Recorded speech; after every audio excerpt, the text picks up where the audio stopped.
తెలియకుండానే వచ్చి బిగించిపోతున్నారు. దానివల్ల భవిష్యత్తులో వ్యాపార వర్గాలకి తీవ్రమైనటువంటి నష్టం వాటిల్లేటువంటిది. ప్రజలకే కాదు, ఇవాళ జగ్గయ్యపేటలో ఉన్న ప్రతి షాపు యజమానికి మేము విజ్ఞప్తి చేస్తున్నాం. ఈ రోడ్లో అమరజీవి పొట్టి శ్రీరాములు విగ్రహం వద్ద ఇక్కడ సభ జరుగుతుంది. కాబట్టి జగ్గయ్యపేట ప్రజానీకానికి, వ్యాపారస్తులకి, ప్రజలకి అందరికీ విజ్ఞప్తి చేసేటువంటిది. ఆయన వ్యతిరేకించాడు కాబట్టి ఇక్కడ ఎవరు వచ్చి అధికారంలోకి వచ్చినా, జగన్మోహన్ రెడ్డి ఉన్నా, చంద్రబాబు నాయుడు గారు ఉన్నా, లోకేష్ బాబు ఏం చెప్పాడు? స్మార్ట్ మీటర్లను పగలగొట్టమని చెప్పాడు. కానీ ఇవాళ లోకేష్ ఏం చెప్తున్నాడు? స్మార్ట్ మీటర్లను, అదాని మీటర్లను బిగించమని చెప్తున్నాడు. మేము విజయవాడ ఇక్కడ జగ్గయ్యపేటలో ఒక ప్రముఖ పారిశ్రామికవేత్తను కలిసాం మహాసభ సందర్భంగా. కలిస్తే ఒక మల్టీనేషనల్ కంపెనీ జగ్గయ్యపేట ఇండస్ట్రియల్ క్యారిడార్గా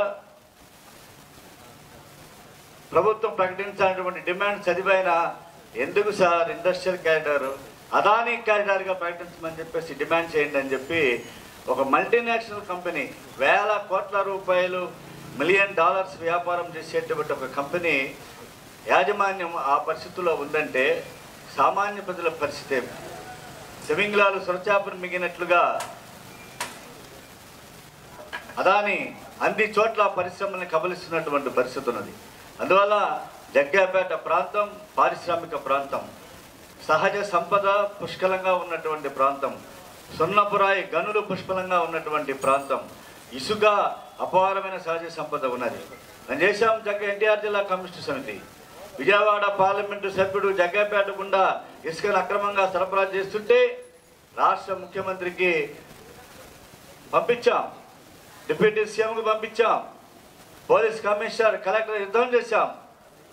దాని ఫలితంగా కమ్యూనిస్ట్ పార్టీ పోరాట ఫలితంగా ఇవాళ జగ్గయ్యపేట నుంచి ఇసుక అక్రమ రవాణా ఆగిందని చెప్పేసిన సందర్భంగా కమ్యూనిస్టుల పోరాటంగా మేము చెప్తున్నాం. కంచే చేను వేస్తే, మమ్మల్ని కాపలాగా వస్తే, మీకు అధికారం కట్టబెడితే ఎమ్మెల్యేలకి సంబంధం లేకుండా ఎంపీ మాత్రమే చిన్నబాబు గారు, అంటే చిన్నబాబు గారు అంటే మన చిన్నబాబు గారు, లోకేష్ బాబు గారు ఇసుకని హైదరాబాద్కి సప్లై చేసినటువంటి పరిస్థితి. సహజ సంపదని అమరావతికి పంపించారు, సంతోషిద్దాం.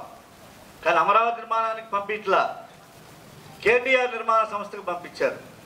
అంటే వీళ్ళు ఏ రాజకీయ పార్టీలో ఉన్నా వ్యాపార వర్గాలు వాళ్ళు దోచుకునేటువంటి స్వభావం ఒకటే.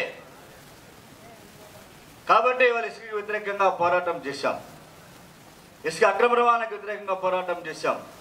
వాళ్ళ ఎన్టీఆర్ జిల్లాలో ఏ కొండూరు బాధితులకి తిరువు నియోజకవర్గానికి కృష్ణా జిల్లాలు కావాలని చెప్పి 100 కిలోమీటర్ల పాదయాత్ర చేసి విజయం సాధించినటువంటి చరిత్ర ఎన్టీఆర్ జిల్లా కమ్యూనిస్ట్ పార్టీకి ఉన్నది. అనేక సందర్భాల్లో అనేక విషయాలు, పట్టాల క్వారీ విషయంలో కానీ, ముఖ్యంగా జగ్గయ్యపేటలో రైల్వే స్టేషన్ లేదు, ఇంత పెద్ద పారిశ్రామిక కేంద్రం. కాబట్టి అనేక సమస్యలపైన రాబోయేటువంటి కాలంలో కమ్యూనిస్టు పార్టీ పోరాటం చేయడానికి సిద్ధంగా ఉన్నది. ఈ మహాసభ ఆ వైపుగానే ప్రయాణం చేస్తుంది. రేపు జరగబోయేటువంటి ప్రతినిధుల చర్చల్లో భవిష్యత్తు పోరాట కార్యక్రమాన్ని కూడా మేము ప్రకటిస్తాం.